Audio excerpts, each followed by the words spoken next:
Baik, terima kasih. Assalamualaikum warahmatullahi wabarakatuh dan selamat pagi menjelang siang. Di pagi hari ini saya Suryawan Asfar, ya, selaku dosen pada jurusan Teknik Geologi Universitas Haloleo, sekaligus menjadi anggota dari pengurus Ikatan Ahli Geologi Indonesia dan anggota juga pada pengurus pengurus daerah Ikatan Ahli Geologi Indonesia yang ada di wilayah Sulawesi Tenggara. Nah, pagi hari ini saya mencoba memberikan materi tentang judulnya tentang endapan nikel laterit lengan Tenggara Sulawesi. Jadi memang endapan nikel laterit ini salah satu jenis endapan bahan galian yang ada di Sulawesi Tenggara dengan potensi yang cukup melimpah, khususnya di wilayah-wilayah Indonesia di bagian timur. Kalau keterdapatan sendiri, ya, jadi endapan nikel laterit itu di Indonesia keterdapatannya ada di 3 tempat, ada di 3 provinsi, ya, ada di provinsi Sulawesi, khususnya Sulawesi, Pulau Sulawesi, kemudian di Halmahera. Kalau Halmahera itu masih masuk wilayah Ambon dan Halmahera Maluku, ya, Kepulauan Maluku. Kemudian ada satu di yang kecil di wilayah Papua sendiri. Jadi memang secara keseluruhan yang terluas itu, yang paling banyak itu potensinya adalah di wilayah Pulau Sulawesi. Nah, untuk di wilayah Pulau Sulawesi sendiri, endapan nikel laterit itu tidak secara keseluruhan, tidak secara keseluruhan yang ada di Sulawesi itu memiliki sebaran atau potensi daripada endapan nikel. Cuma ada di 3 tempat saja, mulai dari wilayah Sulawesi Selatan, kemudian Sulawesi Tengah, dan yang terakhir Sulawesi Tenggara. Itu pun juga dari wilayah Sulawesi sebarannya tidak merata. Kalau yang paling sedikit itu cuma di bagian wilayah Sulawesi Selatan. Itu pun wilayah Sulawesi Selatan dia nanti berdekatan sama Provinsi Sulawesi Tengah. Tapi yang paling luas itu justru berada di wilayah Sulawesi Tengah dan Sulawesi Tenggara. Kalau kita presentasikan hampir sekitar 50% wilayahnya memang dipenuhi oleh endapan nikel laterit, ya, dipenuhi oleh batuan-batuan yang memiliki potensi untuk membawa endapan nikel laterit. Kemudian, endapan nikel laterit ini kalau ya kita tahu hari ini, ya, saat ini memang proses industri, ya, kemajuan teknologi sehingga membutuhkan beberapa bahan-bahan galian yang bisa dikembangkan. Ini salah satunya endapan nikel laterit. Jadi kalau dari golongan mineralnya, jadi nikel ini masuk dalam golongan mineral logam, dengan unsurnya itu yang biasa kita kenal dengan unsur lambang unsurnya lah unsur Ni. Kemudian kalau segi pemanfaatannya ada beberapa negara-negara berkembang, negara-negara maju dan negara berkembang memang memanfaatkan nikel ini sebagai bahan baku untuk industri, khususnya industri baja, Jadi misalnya kalau campuran nikel dan krom itu dan besi itu bisa menghasilkan baja tahan karat. Nah, ini yang hari ini permintaannya cukup besar, baja tahan karat. Bisa digunakan misalnya untuk mobil, rangka pada mobil, rangka pada mesin-mesin bermotor, macam-macam. Kapal itu semua dipakai untuk menggunakan baja tahan karat, atau baja tahan karat ini biasa disebut dengan baja nirkarat, stainless steel. Produk-produk rumah tangga banyak sekali menggunakan stainless steel ini, sangat banyak.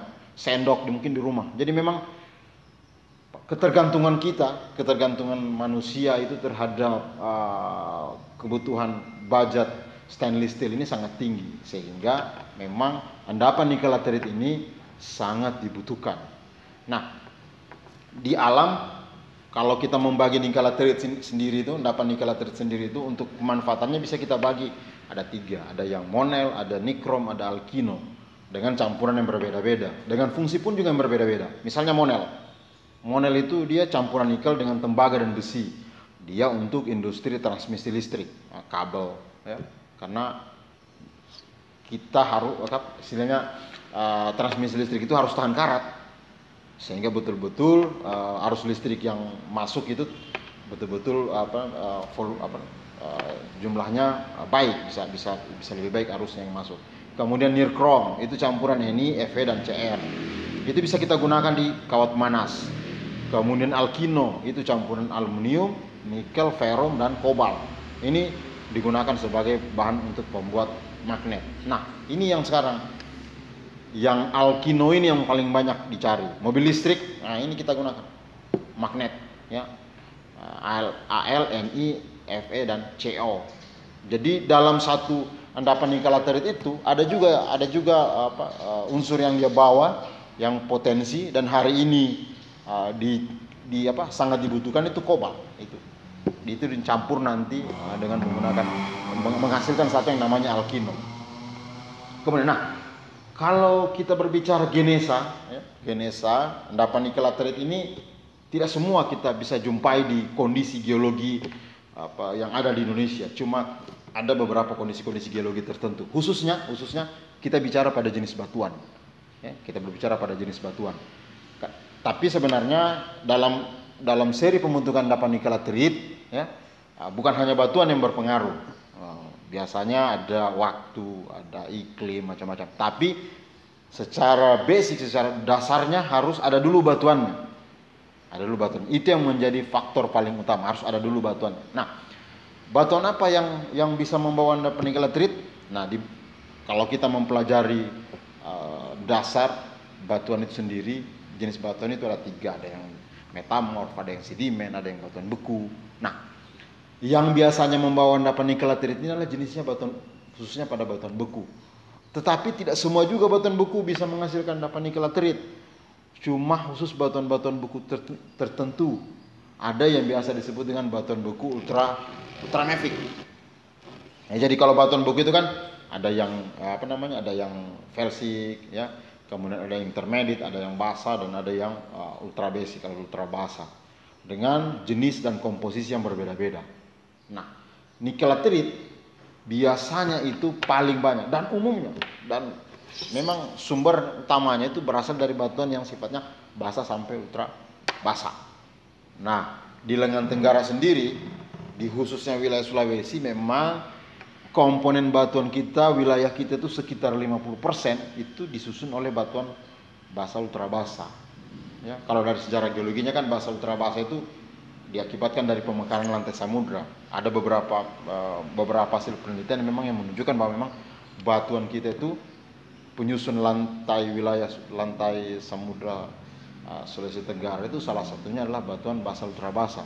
Sehingga kenapa di daerah Sulawesi itu banyak kita jumpai endapan nikel laterit, karena memang batuan penyusunnya itu salah satunya adalah batuan basah ultra basah. Nah, batuan basah ultra basah ini yang kita kenal adalah paling banyak adalah peridotit. Ada, kalau basal kan ada gabbro, ya. Kemudian yang ultramafic adalah peridotit. Nah, inilah yang ada di Sulawesi Tenggara. Ada peridotit, ada dunet, ada hasburgit, ada werlit, macam-macam. Dan ini yang menjadi batuan pembawa daripada endapan nikel. Nah, kemudian ini batuan ultramafic itu sendiri kan kalau kita berdasarkan beberapa literatur penelitian bahwa batuan ultramafic itu merupakan batuan yang kaya akan mineral mafic atau ferromagnesium. Ya, di dalamnya itu ada olivin, ada pyroxene, ada hornblende, ada mica, ada biotit. Ya. Kemudian dari segi warna, kita kenal, kalau kita pelajari bahwa ultramafic itu indeks warnanya ada sekitar 70% indeks warna. Artinya kalau dia 70%, berarti batuan ultramafic itu kenampakannya, warnanya itu yang kita bisa lihat itu berwarna gelap. 79% indeks warnanya. Jadi warnanya sangat gelap.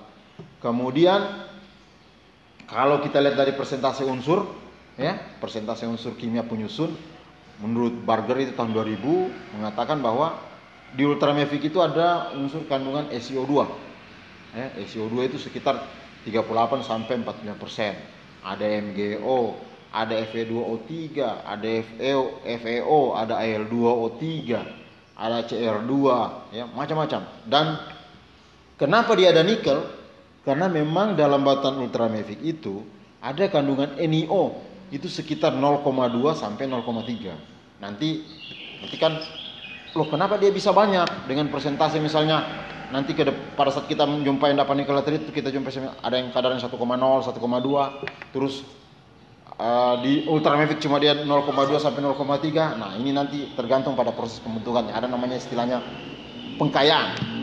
Dari pengkayaan itu sehingga yang 0,2 sampai 0,3 dia bisa meningkat menjadi sampai 1,2. Bahkan ada kita jumpai sampai kadar Ni-nya itu sekitar 3,0 ke atas.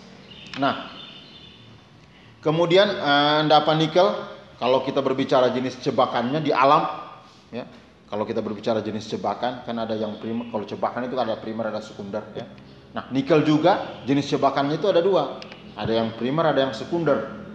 Nah, nikel primer itu biasanya dia mengandung mineral-mineral sulfida sebagai mineral penyertanya, ya. Jadi nikel sulfida kalau di Indonesia sendiri itu dijumpai ada di Sorowako, ya, di Sulawesi. Tapi memang sampai hari ini kenapa belum dimanfaatkan? Karena nilai ekonomi daripada nikel sulfida ini, nikel primer ini sangat rendah sekali nilai ekonominya, sehingga sampai hari ini belum ditambah.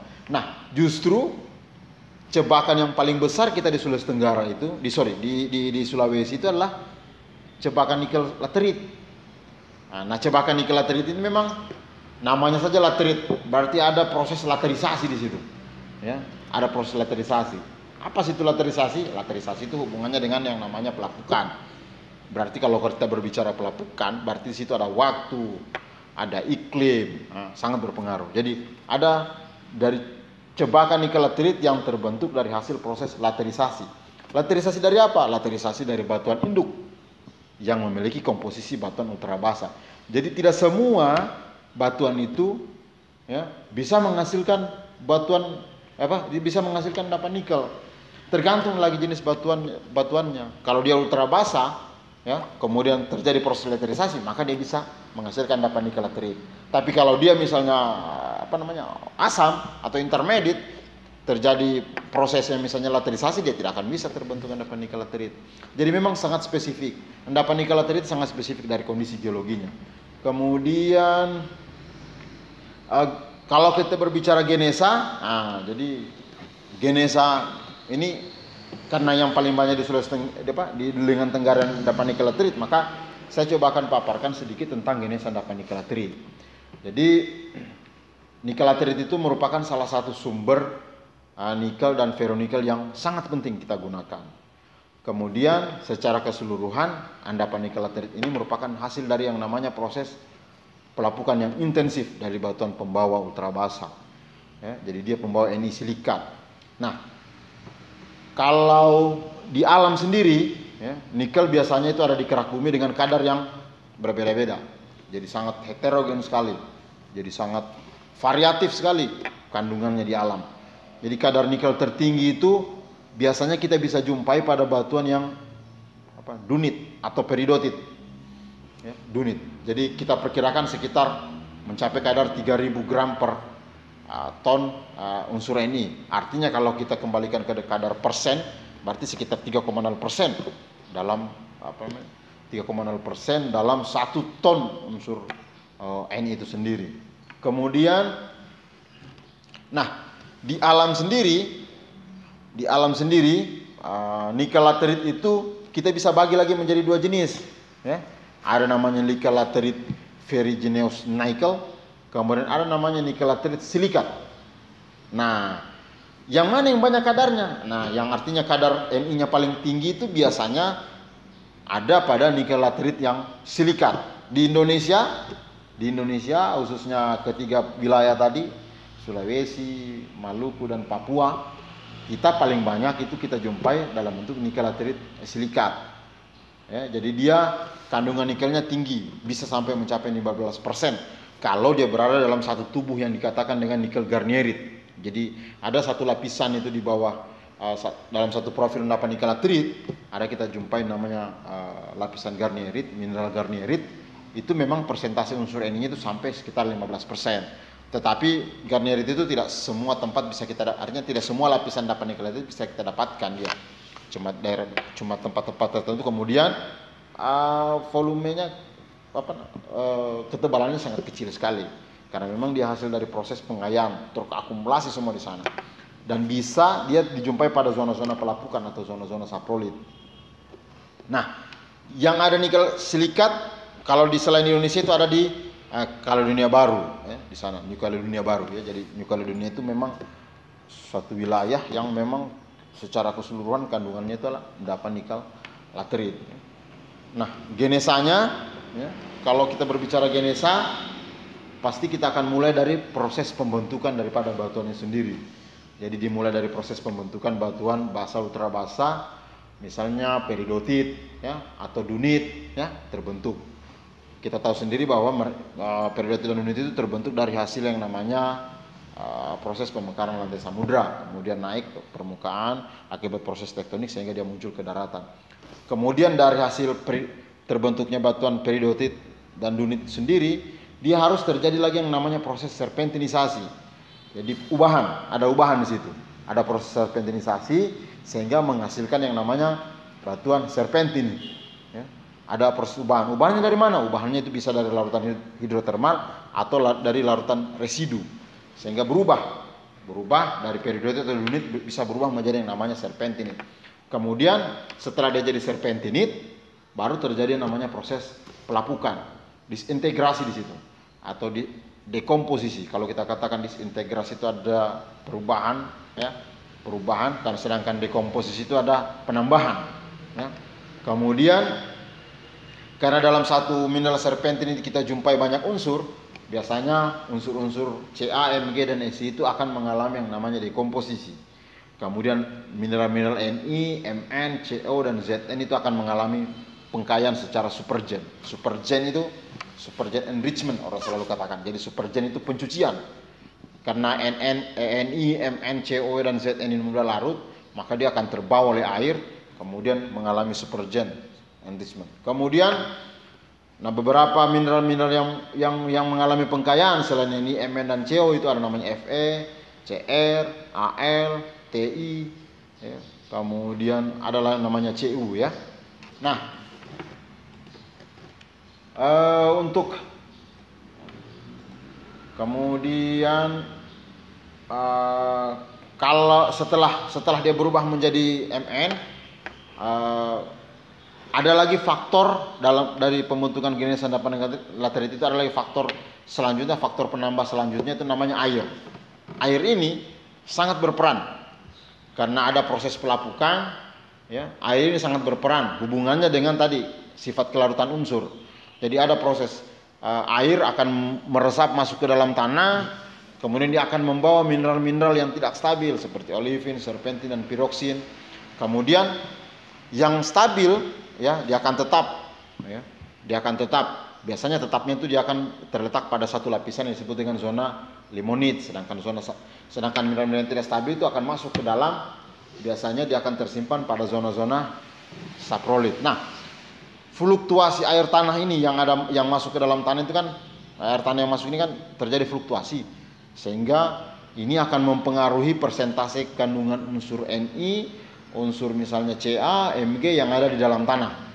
Nah, kalau air tanahnya fluktuatif, naik turun, biasanya kadar-kadar unsur Mg, SiO itu akan ikut turun masuk ke dalam tanah. Yang tertinggal unsur-unsur yang ada di atas itu misalnya Fe, maka dia akan menjadi zona 1 namanya lapisan limonit, sedangkan yang turun ke bawah itu menjadi yang namanya lapisan saprolit.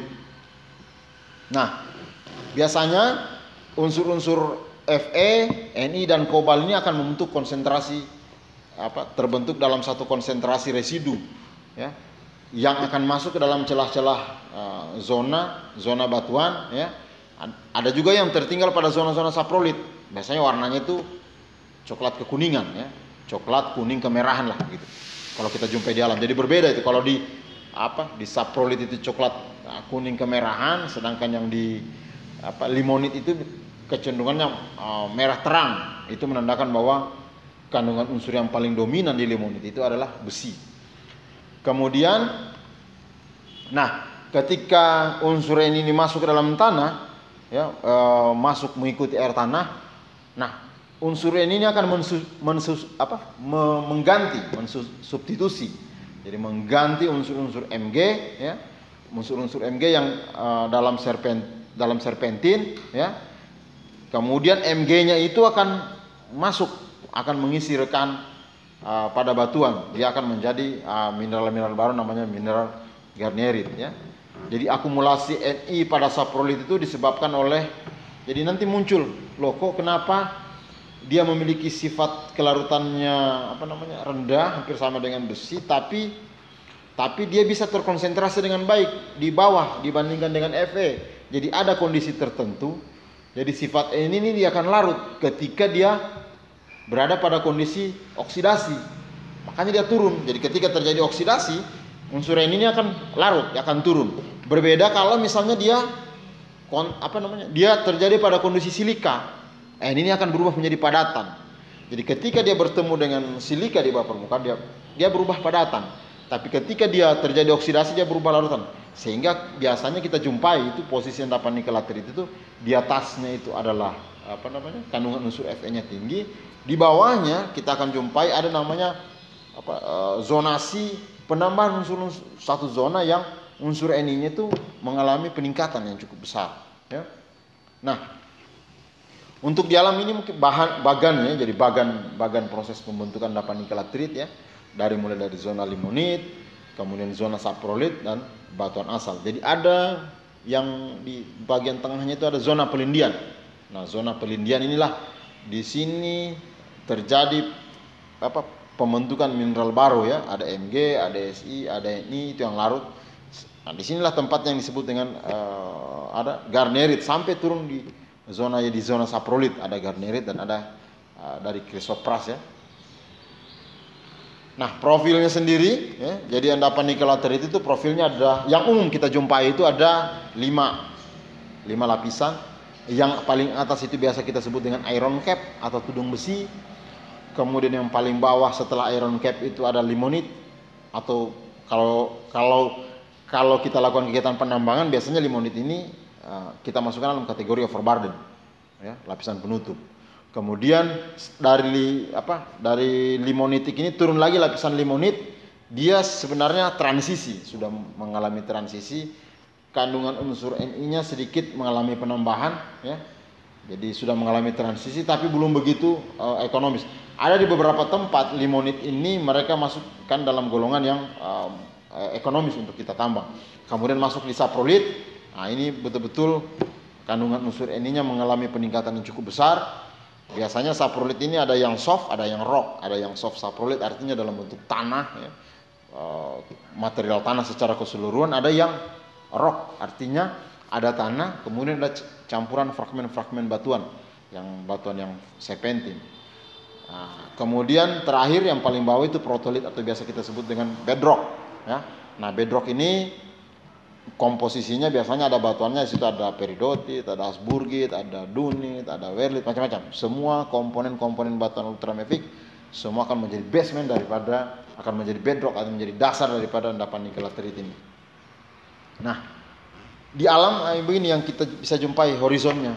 Jadi memang horizon endapan nikel laterit itu tidak seperti batu bara yang memiliki sim yang homogen, ya, ketebalannya sama, variatif dia. Bukan variatif tapi sama semua, ya. Jadi kalau 1 meter kita jumpai sini, di sana kita bisa jumpai juga 1 meter. Justru kalau di endapan nikel laterit itu sangat bervariasi, ya. Di tempat lain kita tidak jumpai limonit, langsung saprolit. Di tempat lain kita tidak jumpai topsoil, tapi di sini langsung bedrock, ya. Jadi sangat bervariatif sekali. Jadi sangat ada yang tebal, ada yang tipis, karena hubungannya tadi dengan masuknya air ke dalam tanah. Karena masuknya air dalam tanah tidak sama, ya. Kemudian dipengaruhi oleh topografi juga, sehingga bentuk perlapisan di bawah permukaannya juga pun berbeda-beda. Jadi mungkin itu saja yang bisa saya paparkan tentang bagaimana genesa endapan nikel laterit, ya. Semoga dari pemaparan ini kita bisa memahami bagaimana keterdapatan nikel laterit di alam, kemudian di daerah-daerah mana saja yang memiliki endapan nikel laterit di alam. Dan kita sendiri Indonesia merupakan daerah yang sangat potensial sekali, sangat berpotensi kita jumpai endapan nikel laterit, khususnya Indonesia di bagian timur. Terima kasih. Assalamualaikum warahmatullahi wabarakatuh.